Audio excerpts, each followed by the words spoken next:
जय हिंद। आज के वीडियो में आप सभी का स्वागत करता हूं। दोस्तों, इस वीडियो के माध्यम से आप सभी मानव दांत अर्थात ह्यूमन टीथ के बारे में समझने वाले हैं।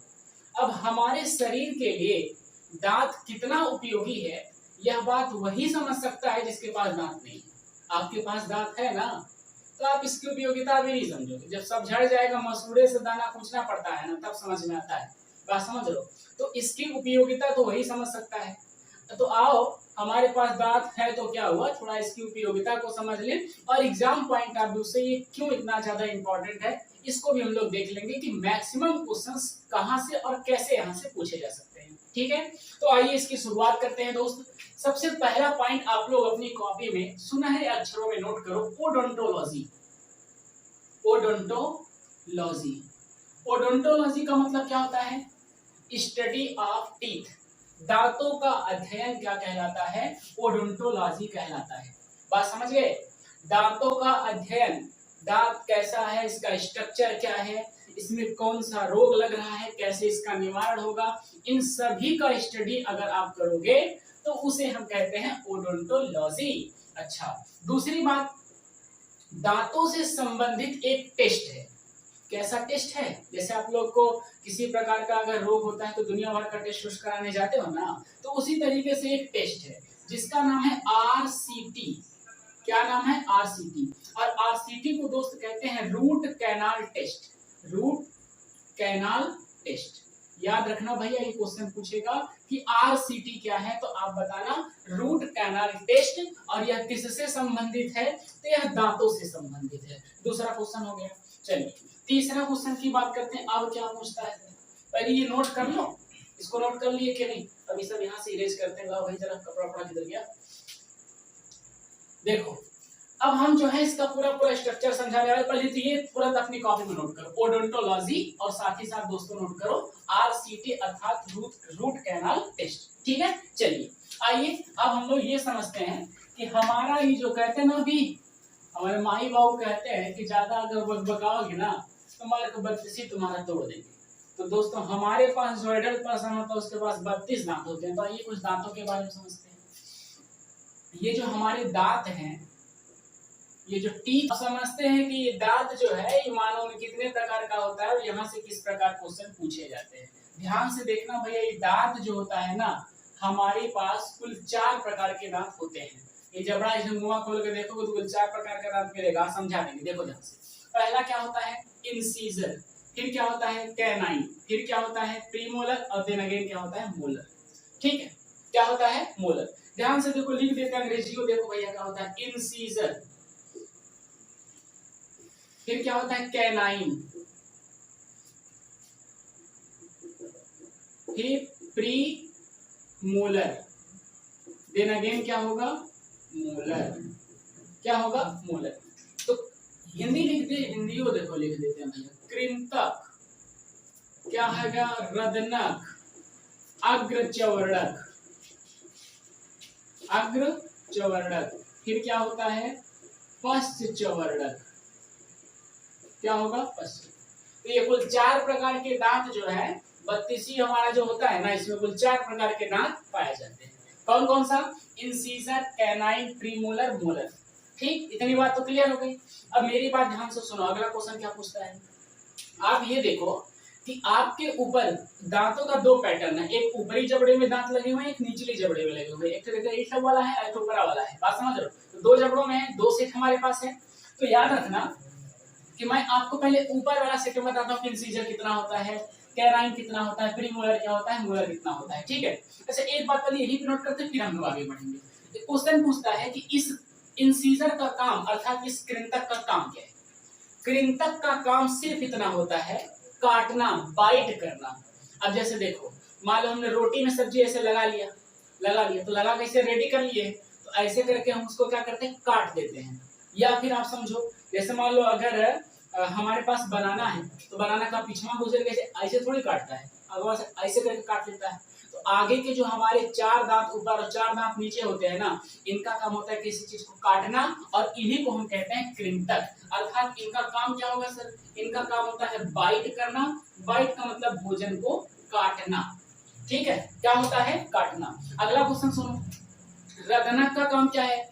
चार ऊपर चार नीचे जो हमारे दांत होते हैं उसके बगल बगल में एक एक एक दांत होते हैं, एक इधर होता है। बात समझ रहे हो? फिगर में देखो, यहाँ पे मैं लगा दूंगा, बात समझ, आपको बहुत अच्छी तरीके से वहां पे दिख भी रहे होंगे, तो उसको देखते रहना, समझ में आ जाएगा। देखो ये कैनाइन हमारा जो होता है, रदनक जो होता है, तो रदनक में दोस्त याद रखना, यह फाड़ने का काम करता है। क्या करता है? फाड़ने का काम करता है। जैसे देखो गन्ना हम लोग लेते हैं ना, गन्ना, तो गन्ना बताओ कौन अगवान ऐसे ऐसे करके करता है? नहीं, वो क्या करता है, ये तो पीछे वाले से लगा कैसे करके फाड़ेगा। तो यहाँ वाला जो हमारा एक एक दांत होता है ना, कैनाइन के जस्ट बगल वाला, ये इंसीजर के जस्ट बगल वाला, एक इधर कैनाइन होता है। इसका काम होता है किसी चीज को फाड़ना। पहले इतना याद रखो, फिर हम अभी फिगर से सब समझा दूंगा। पहले इतना याद रखो, रदनक का मतलब फाड़ना, रदनक का मतलब फाड़ना। चलो अगला समझते हैं। अग्र चवर्णक और पश्च चवर्णक दोनों मिलकर पीसते हैं, लेकिन थोड़ा सा कम पीसने वाला काम इसका होता है, ज्यादा पीसता है ये। बात समझ रहे हो? तो भोजन का पिसाई उसाई करने का काम कौन करता है? ये अग्र चवर्णक। और उससे भी बढ़िया पिसाई करने का काम कौन करता है? इसका भी काम होता है पीसना, लेकिन बढ़िया तरीके से पीसता है। इसका आकार थोड़ा बड़ा होता है, इसका आकार थोड़ा सा छोटा होता है। बोलो इतनी बात क्लियर है कि नहीं? इतनी बात बताओ क्लियर है? चलो अगला सुनो। अगला जो यहाँ से क्वेश्चन पूछेगा वो कहता है कि बताइए इंसीजर की संख्या कितनी है, कैनाइन की संख्या कितनी है, मोलर की संख्या, प्री मोलर की संख्या कितनी है और मोलर की संख्या कितनी है। जरा ध्यान से देखो, हमारे पास क्या होता है कि एक ऊपर वाला पूरा जबड़ा होता है, एक नीचे वाला जबड़ा होता है, और दोनों में देखोगे ना दांत एकदम सेम पैटर्न के ऊपर भी होता है, सेम पैटर्न के नीचे होते हैं। जैसे ऐसे करोगे तो आराम से आके बैठ जाएगा उसी पे। बात समझ लो? तो जरा ऊपर वाले पैटर्न को समझो। तो पहले क्या होता है, 1 2 3 4, चार दांत। मैं ऊपरी वाले जबड़े के बारे में बता रहा हूँ, नीचे वाले जबड़े के नहीं। चलो नीचे वाला बनाते हैं, घबरा जाते हैं बहुत तेज से। ये देखो, चार दांत ऊपर और चार दांत नीचे, जो सामने वाले हमारे दांत होते हैं, इन्हें कहते हैं क्या? इन्हें कहते हैं इंसीजर। तो ये चार हो गए, ये चार हो गए। इसके जस्ट बगल में जो नुकीला नुकीला हल्का हल्का नुकीला दांत होता है, इसको कहते हैं क्या?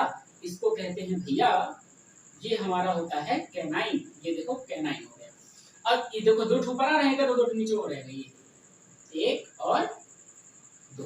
ये देखो, बात समझ में आया? इतनी बात बताओ क्लियर है कि नहीं? ठीक। अब उसके बाद देखो, फिर उसके बाद क्या होता है कि एक दांत यहाँ, एक दांत ये, और दो दांत इधर ऐसे लगेगा, ये ठीक है। इन दो दांतों को देखो, कैनाइन के जस्ट बगल में दो दांत इधर, दो दांत इधर, तो दो दांत यहाँ भी और दो दांत इसको भी इधर, दो दांत यहाँ, एक यहाँ और एक यहाँ। ठीक, मेरी बात ध्यान से समझो। ये कैनाइन है और कैनाइन के जस्ट बगल में देखो दो दांत और दो दांत उधर भी हैं, तो इसे कहते हैं हम प्रीमोलर। बात समझ रहे हो कि नहीं? प्रीमोलर कहते हैं। अब ध्यान से समझो, तीन दांत अब इधर होगा और तीन दांत इधर होगा। देखो 1 2 3, और देखो 1 2 3, फिर इधर भी 1 2 3, यहाँ भी देखोगे तो 1 2 और 3। ठीक है।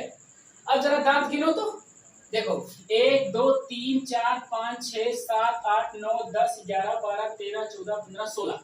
तो ऊपरी वाले जबड़े में कुल कितने दांत? 16। और उसी तरीके से नीचे वाले जबड़े में कुल कितने दांत? 16। तो 16 16 कितना होता है? 32। तो कुल दांतों की संख्या कितनी? 32। इसीलिए माई बाप कहते हैं मारे तुम्हारा 32 ही तोड़ेंगे। वो 32 दांत छटकाते, एको दांत छोड़ते नहीं है।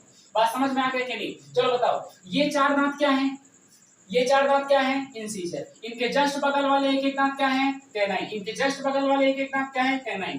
कैनाइन के जस्ट बगल में दो दांत इधर, दो दांत इधर, इनका नाम क्या है? तो इनको हम कह सकते हैं क्या? प्रीमोलर। और तीन दांत इधर और तीन दांत इधर, इसे कहते हैं मोलर।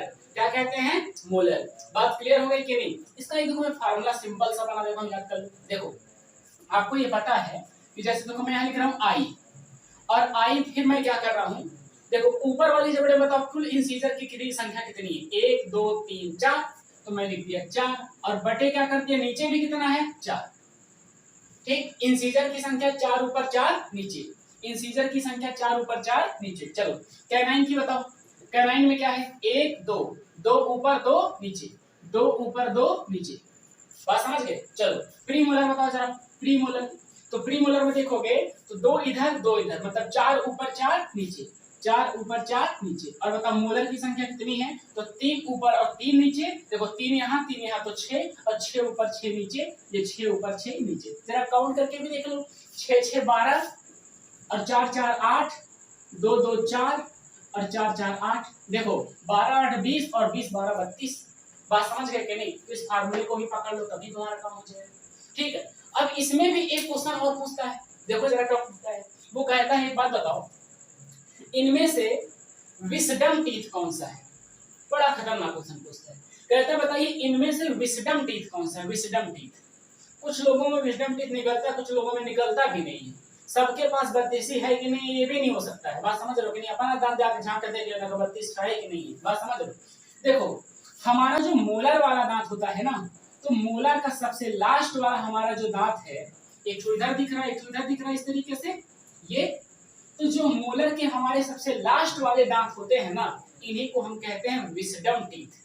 क्या कहते हैं? Wisdom teeth. हिंदी ट्रांसलेटर निकाल लेना अपना, विस्डम टीथ, अकाल काल ऐसे करके कुछ उसको कहते हैं। बात समझ रहे हो कि नहीं? तो एक इधर और उसी तरीके से एक यहाँ रहेगा, एक यहाँ निकलेगा। तो ये हमारे विस्डम टीथ होते हैं। कुछ लोगों में निकलता है, कुछ लोगों में नहीं भी निकलता है। तो चलो बताओ विस्डम टीथ किस दांत के अंतर्गत आता है?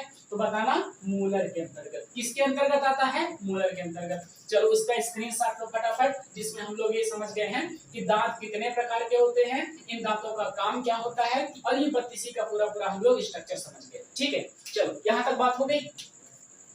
नोट कर लो भाई फटाफट, इसका स्क्रीनशॉट ले लो, फिर आगे बढ़ते हैं हम लोग। इसका स्क्रीनशॉट लो तो फिर हम लोग आगे बढ़े। चलो आगे चलते हैं। अब अगली बात समझो। कुछ लोग कहते हैं कि सर हम लोगों में क्या होता है। अच्छा एक बात बताऊं, शुरुआत में हमने तो ऐसा देखा है, पता नहीं आप लोग ऑब्जर्व किए हो कि नहीं किए हो। जैसे हमारे माँ बाबू कहते थे कि शुरुआत में जो दूध के दांत होते हैं, दूध के दांत, तो जब वो टूटते हैं ना, तो पड़ोसी वाले वो घर वाले कहते हैं कि ले जाओ इसको कहीं घास में रख दो, दतवा जो टूटा है, नहीं तो जाओ लेके कुआं में डालो, और ऐसे कुएं में डालना जहाँ पे पानी हो, तभी तुम्हारा दांत फिर से निकलेगा। अरे उनको कौन समझाए, वो हमारा टेम्पररी टीथ है, और टूट गया तो फिर आएगा। और अगर घास और कुएं में डालने से दांत निकल ही जाता है, तो जरा परमानेंट दांत को तुम तोड़ के दिखाओ, तब दिखाओ हमें कि किस घास में डालने से तुम्हारा दांत निकलता है। तो वह एक भ्रम एक तरीके का है। बात समझ रहे हो? या फिर हमारा मानना यह है कि वो भ्रम ठीक है। क्यों? क्योंकि दांत बहुत ही कठोर होता है, और अगर आप इसको इधर उधर कहीं थ्रो कर दिए तो हो सकता है कोई जानवर उसको निगल ले, और निगल लेगा तो उसको आंतरिक पेट वाली कुछ समस्या हो सकती है। तो इसलिए घास या फिर किसी कुएं में डलवा दो भैया, वही फिट है। लेकिन ये नहीं कह सकते हैं कि कुआं और घास में डलवाने से हमारा दांत जो है वो जम जाता है। वास्तव में ये बात बिल्कुल भी गलत है। चलिए हम लोग जरा ये समझते हैं कि ये मिल्क टूथ क्या है। मिल्क टूथ, अब कुछ लोग मिल्क टूथ, अभी तक टीथ बोले तो टूथ कैसे बोलती है? अरे सिंगुलर प्लुरल की बात है कि दूध के दांत हम लोग कह सकते हैं, दूध के दांत, दूध के दांत। चलो पहला क्वेश्चन तो ये पूछेगा, पहला क्वेश्चन ये कहता है कि बताइए दूध के दांतों की संख्या कितनी होती है? 20। इनकी संख्या कितनी होती है? 20। दूध के दांतों की संख्या कितनी होती है? 20। बताइए दूध के दांतों में कौन कौन से दांत होते हैं? दूध के दांत में कौन कौन से दांत होते हैं? ध्यान से सुनना। ऊपर के चार दांत हो गए, 4 दांत नीचे के, ऊपर के 4 नीचे के 4, मतलब ऊपर 4 इंसीजर हो जाएगा, नीचे 4 इंसीजर हो जाएगा। इनके बगल में एक कैनाइन, इधर एक कैनाइन, यहाँ कैनाइन, यहाँ कैनाइन। उसके बाद क्या होता है? प्री मोलर का 2 गैप होता है, प्री मोलर का 2 गैप रहेगा। बात समझ लो, प्री मोलर का गैप हो जाएगा। फिर बचेगा क्या? मोलर। मोलर में सिर्फ कितने दांत? 1 2, एक, और फिर इधर 1 2, और यहाँ पे 1 2। ठीक है, यहाँ पे देखोगे तो 1 और 2। ध्यान से समझो, जरा सभी दांत को गिनो। देखो 4 2 6, 6 2 8 2 10, मतलब ऊपर वाले जबड़े में कुल कितने दांत? 10। नीचे वाले जबड़े में कुल कितने दांत? 10। बात समझ रहे हो कि नहीं? तो बताओ दूध के दांतों में, फिर से सुनो मेरी बात, ध्यान से सुनना, क्वेश्चन बहुत बड़ा पूछता है, बहुत अच्छा क्वेश्चन यहाँ से निकलता है। इंसीजर में सर 4 ऊपर 4 नीचे रहेंगे। कैनाइन की जब आप बात करते हो तो 1 और 2, 2 ऊपर 2 नीचे रहेंगे। अगर सर आप प्री मोलर की बात करोगे तो प्री मोलर के दांत मिल्क टूथ में नहीं होते, और लास्ट में निकलता है कौन सा? मोलर। और मोलर में 2 दांत ऊपर, 2 दांत इधर, 2 दांत इधर, तो 4। इसका मतलब 4 ऊपर 4 नीचे। तो देखो 4 4 8, और 2 2 4, और 4 4 कितना होता है? 8। तो 8 8 16 4 20। तो कुल मिल्क टूथ की संख्या कितनी है? 20। बताओ कुल दूध के दांतों की संख्या कितनी है? 20। दूध के दांतों की संख्या 20। बताओ ऐसा कौन सा दांत है जो मिल्क टूथ में नहीं आता? तो बताना प्रीमोलर। ऐसा कौन सा दांत है जो मिल्क टूथ में नहीं आता? तो प्रीमोलर। एक भी प्रीमोलर इसमें नहीं आता, एक भी प्रीमोलर नहीं आता। बात समझ रहे हो कि नहीं? यहाँ तक बात क्लियर हो गई। अब मेरी बात ध्यान से समझो, ये दांत जो आते हैं ना तो ये टूट भी जाते हैं। जैसे आगे का देखो, अभी छोटा छोटा जो लड़का वाला बच्चा होता है तो देखोगे ना, दूध आगे निकल जाएगा, दूध नीचे से निकल जाएगा, फिर 4, 5, 6 साल का होगा तो उसका दांत टूट जाएगा। बात समझ रहे हो? तो वो दांत जो आते हैं और फिर टूट जाते हैं उन्हें मिल्क टूथ कहते हैं, दूध के दांत कहते हैं। जनरली ये क्या होता है, जनरली क्या एकदम फिक्स होता है कि टूटेगा तो फिर से आ जाएगा, तो उसे दूध के दांत कहेंगे। और दूध के दांत में दोस्तों याद रखना, इन टीथ को हम क्या कहते हैं? टेम्पोररी टीथ कहते हैं। कौन सा? टेम्पोररी। इन्हें हम क्या कहते हैं? टेम्पोररी कहते हैं। मतलब टूटेगा तो आ जाएगा, लेकिन अब मान के कौन तोड़ देगा बदतसी तो नहीं आएगा, तो ये दूध के दांत नहीं रहेंगे। बोलो इतनी बात क्लियर है कि नहीं? यहाँ तक बात क्लियर हो गई? दूध के दांत से क्वेश्चन सब बता दोगे कि नहीं? क्या दूध के दांतों की संख्या कितनी? 20। दूध के दांतों की संख्या 20। बताओ दूध के दांतों में कौन कौन से दांत आते हैं? तो इंसीजर आता है, इंसीजर आएगा, कैनाइन आएगा, प्रीमोलर नहीं आएगा। मोलर में क्या आएगा? विस्डम टीथ नहीं आता, तो 4 ऊपर 4 नीचे, यही इतने ही दांत जिन्हें हम मिल्क टूथ के अंतर्गत कैरी करते हैं। चलो भैया अगले पे हम लोग चलते हैं। सब याद कर लेना, स्क्रीनशॉट ले लो इसका, फिर हम लोग आगे बढ़ते हैं। चलिए मिल्क टूथ हम लोग समझ लिए, अब आगे चलते हैं। थोड़ा दांत का स्ट्रक्चर देख लें कि सर दांत का स्ट्रक्चर कैसा होता है। दांत का स्ट्रक्चर देखो कैसा। दांत के स्ट्रक्चर की बात करें तो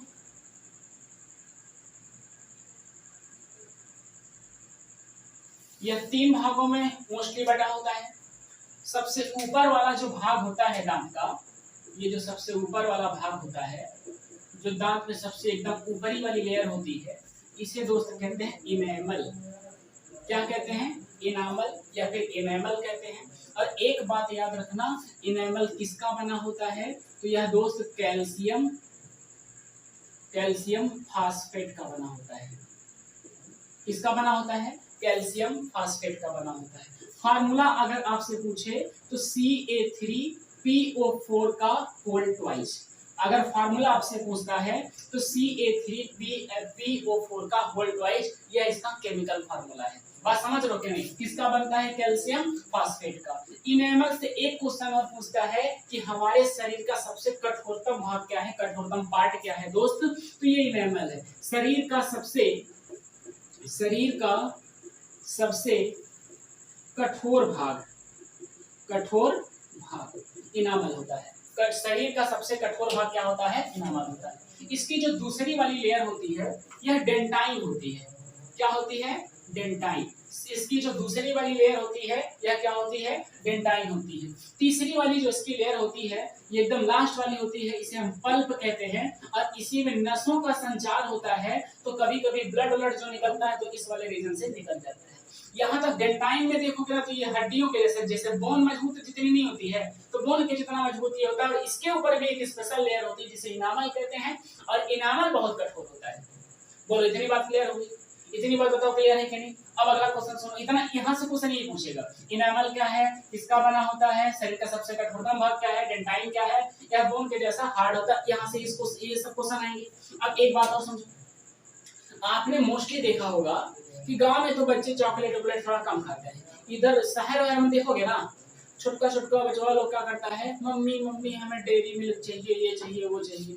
घर वाले कहते हैं लेकिन चूस ले लो, आता है। अब 1 रुपया का 8 पहले आता था, अब और उसका दाम थोड़ा सा बढ़ गया है। बात समझ लो? तो दुनिया भर के चॉकलेट गाँव में नहीं चलता है। वहाँ सुबह उठोगे नमक पे वही रोटी लगा के दे देंगे, लचुंगी आप खाओ। लेकिन यहाँ भी क्या होता है, आपने देखा होगा कि बहुत सारे लोगों का क्या होता है, चॉकलेट खाने से, जो बच्चे होते हैं चॉकलेट खाने से उनका दांत सड़ जाता है। बात समझ रहे हो? तुमके मम्मी बाबू कहते हैं देखो ज्यादा चॉकलेट खाओगे तो तुम्हारा दांत सड़ करके गिर जाएगा। तो समझते हैं कि भाई ये दांत सड़ने वाली विद्या क्या है। ध्यान से समझो मेरी बात। होता क्या है कि जब हम मीठा बहुत ज्यादा खाते हैं तो हमारे इस मुंह में 2 बैक्टीरिया है, और इसका नाम पूछता है। एक का नाम है स्ट्रेप्टोकोकस और दूसरी है लैक्टोबैसिलस। कौन सी? लैक्टोबैसिलस। स्ट्रेप्टोकोकस और लैक्टोबैसिलस बैक्टीरिया क्या करती है, जैसे ध्यान से समझो, ये दांत का स्ट्रक्चर है और ये बैक्टीरिया इधर अपना रहती घूमती रहती है। देखो ये बैक्टीरिया ये घूम रही है, आओ बेटा। अब जैसे कोई मीठा चीज खाते हैं तो जब वो आता है ना तो ये बैक्टीरिया उसे उसके साथ रिएक्शन करके और जा करके इस दांत के इस वाले भाग पे ऐसे करके जम जाएगी, ऐसे करके ये जम जाएगी। और अगर हम अच्छे से ब्रशिंग नहीं करते हैं ना, जो छोटा छोटा बच्चा होता है चॉकलेट देखो सुबह ही उठकर खा लेगा और कभी कभी ब्रश ही नहीं करेगा, तो ब्रश नहीं करने से क्या होता है कि इसके इस वाले पार्ट पे ये चीज ऐसे जमती रहती है और ये बैक्टीरिया मिल करके उस मीठे वाले पदार्थ के साथ धीरे धीरे ये दांत को यहाँ से खत्म करता है। तो होता क्या है जानते हो, ये पूरा पूरा दतवा आपका इसे डेंटाइन वाला रिजर्वा खा के खत्म कर देगा, ये ऐसे करके दांत आपका खत्म। ये फिर क्या होगा, और खाएगा तो ऐसे करके खत्म कर देगा। और फिर एक पता चलेगा कि सर इसका आधा दांत है, आधा दांत रहेगा, ये हिलते हिलते हिलते हिलते कभी टूट करके गिर जाएगा। तो क्वेश्चन क्या पूछेगा, कौन सी बैक्टीरिया जो है हमारे दांत को गिरा देती है, दांत को छड़ कर देती है, तो ध्यान में रखना स्ट्रेप्टोकोकस और लैक्टोबैसिलस। अगला क्वेश्चन आपसे जो पूछेगा कि दांत कहता है कि मुंह का पीएच कितना होने पर दांत हमारे झड़ने लगते हैं, तो याद रखना 5.5 5.5 पीएच से अगर नीचे आपका मुंह में होता है तो आपका दांत का झड़ होने लगता है, दांत जो है वो झड़ने की संभावनाएं होने लगती है। ये 5.5 का मतलब क्या है, अरे वही बात है, आप पीएच स्केल के बारे में आपने पढ़ा होगा, 7 होता है, इधर जाने पे एसिडिटी इधर जाने पे बेसिसिटी बढ़ती है, एक तरीके से क्षारकता बढ़ती है। तो 5.5 का मतलब ये पीएच एकदम एसिड वाले रीजन में है, इससे कम होगा तो काम हमारा गड़बड़ होने लगेगा, दांत के छड़ होने की संभावनाएं होने लगती है। ये तो है तेरा दांत के बारे में, लेकिन अभी भी सुनो जरा, पहले एक क्वेश्चन देखो, मैं एक क्वेश्चन लगा, इस क्वेश्चन को जरा पढ़ो।